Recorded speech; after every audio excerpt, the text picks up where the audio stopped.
tenez son bas, est-ce que vous pensez que Biya aurait pu puiser, comme le dit Daniel Makota, ailleurs, ou chercher ailleurs pour pourvoir ce poste-là? Où ira-t-on finalement prendre des responsables? Parce que si ce n'est elle, c'est quelqu'un d'autre. Et si c'est quelqu'un d'autre qui était président et qui avait la possibilité ou la chance de nommer, de pourvoir à des postes comme celui-là, il nommerait des gens qui sont proches de lui, ou au moins de sa couleur politique. Moi, je crois que, vous savez, chaque société a ses référentiels. On ne peut pas aller copier les exemples des États-Unis ou de la France et les appliquer mécaniquement au Cameroun en oubliant la sociologie du Cameroun. Je pense que, vous savez, si le Cameroun a évité jusqu'aujourd'hui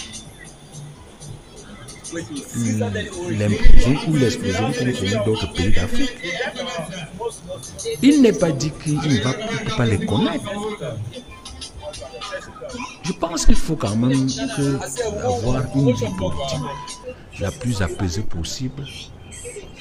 Et le président de la République, le parti au pouvoir, doivent quand même favoriser cette vie.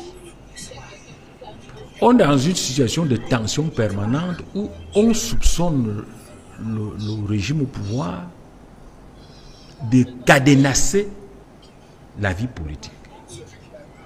Je pense que de manière opportune, le régime au pouvoir aurait dû lâcher un peu de l'Est et éviter de conforter cette impression. En faisant quoi? En allant prendre un opposant? Non, pas un opposant. Tu parles du MRC, du PCRN ou je ne sais pas, de l'UDC? Il y a une variation dans le militantisme. Il y a des gens qui sont des militants tellement convaincus que même si on le met dans une instance censée être neutre, on est en voie de douter qu'ils puissent partir de ce militantisme extrême pour devenir neutre. Il y a des personnes de la société civile. Hein? Il y a des gens qui, on n'a pas besoin d'aller prendre un opposant, non.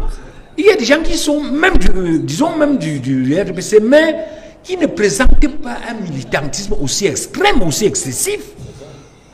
Moi, je crois que, parce que quelquefois, certaines nominations peuvent être interprétées comme de la provocation. Je crois que, c'est-à-dire, comment vous appelez ça, le juridisme, qui consiste à limiter tout dans la lecture des textes, ne peut pas être satisfaisant pour expliquer la situation du Cameroun. Du point de vue justement juridiste, il n'y a aucun reproche à faire à cette nomination. Donc ce n'est pas là le débat. Le débat c'est que, est-ce que du point de vue de l'opportunité politique, est-ce qu'on pouvait faire l'économie de ce genre de dénomination? C'est-à-dire, il y a beaucoup d'autres postes où on peut nommer des soutiens convaincus, comme cette dame.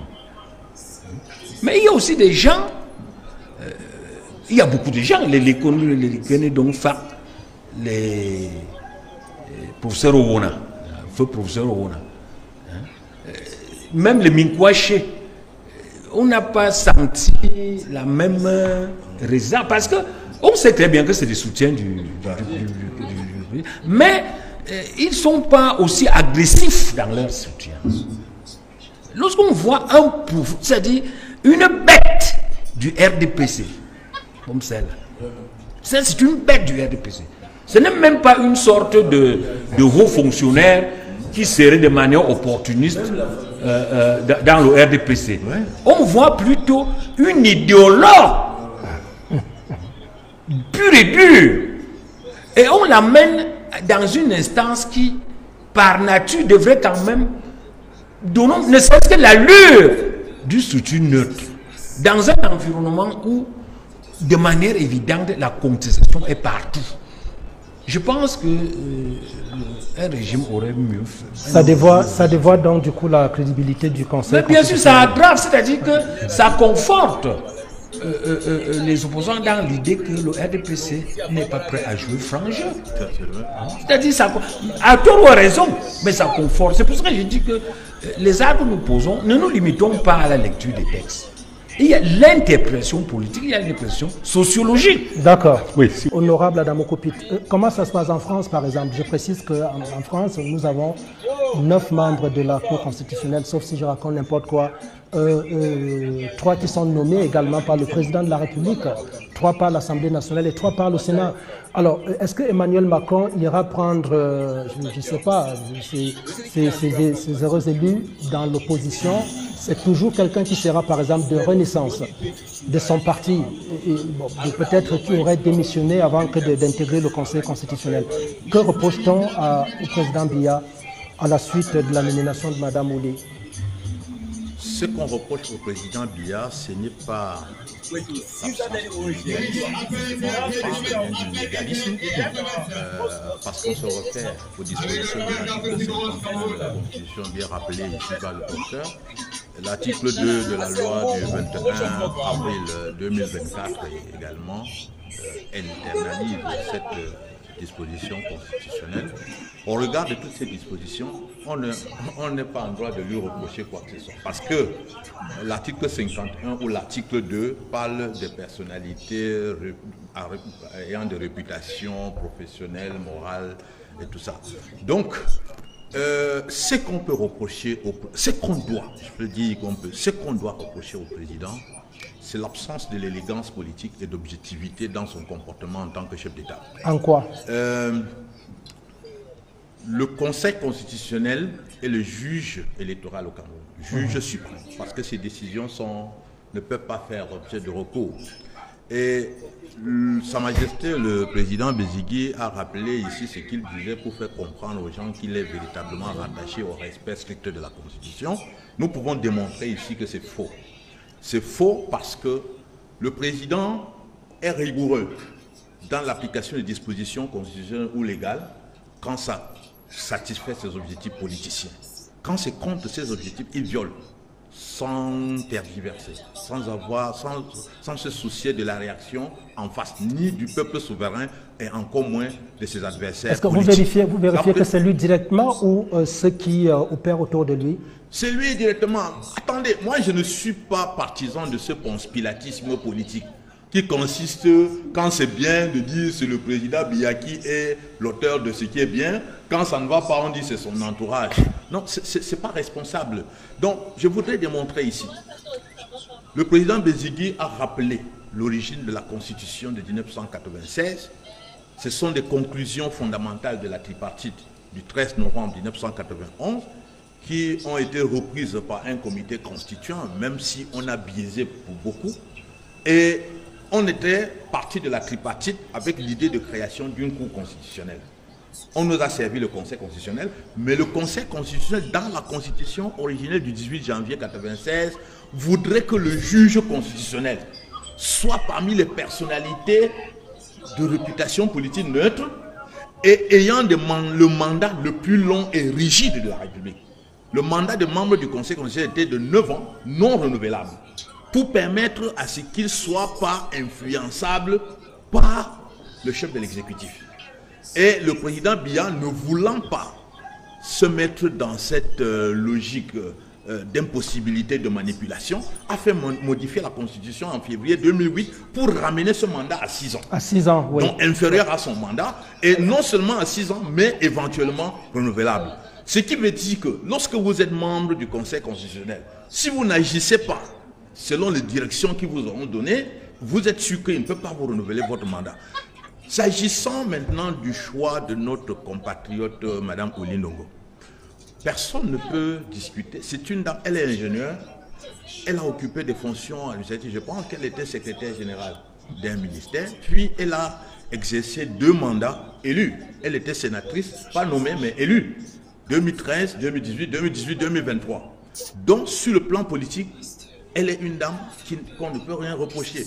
Elle est, sur le plan professionnel, elle a elle a le profil. Mais c'est une dame qui est élue au comité central, membre titulaire du comité central en 2011. Et donc, elle y reste jusqu'ici.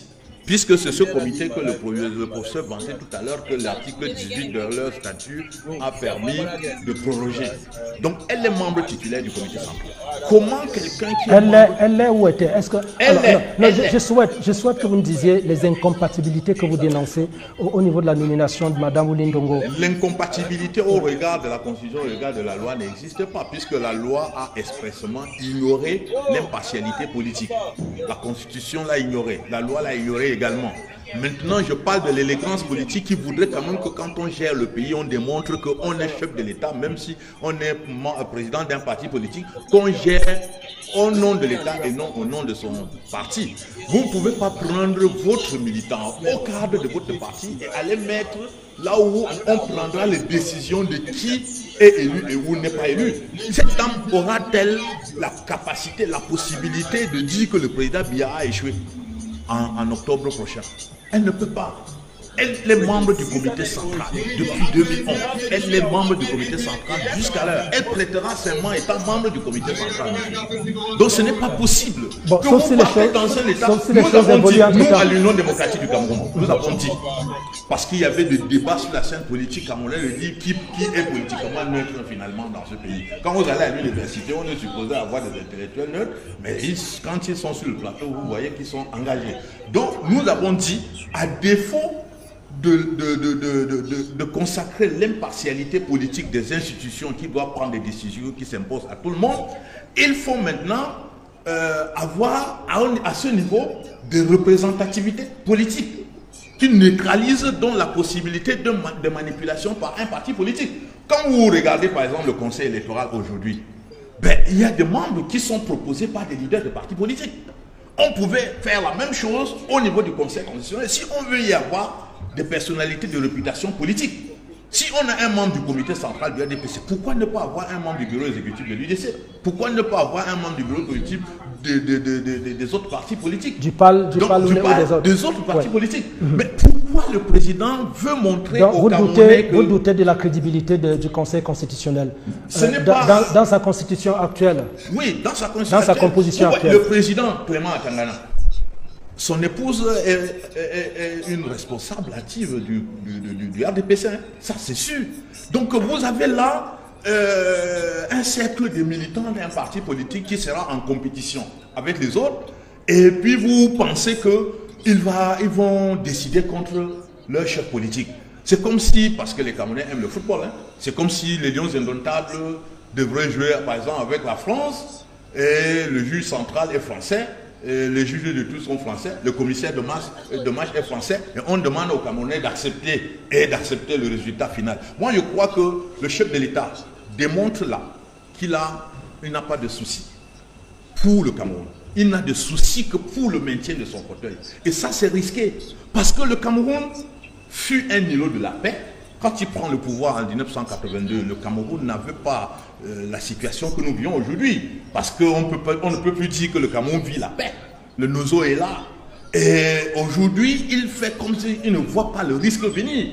En 2018, la contestation électorale a failli faire basculer le pays dans un cercle de violence. Et ça, on fait comme si rien ne s'était passé.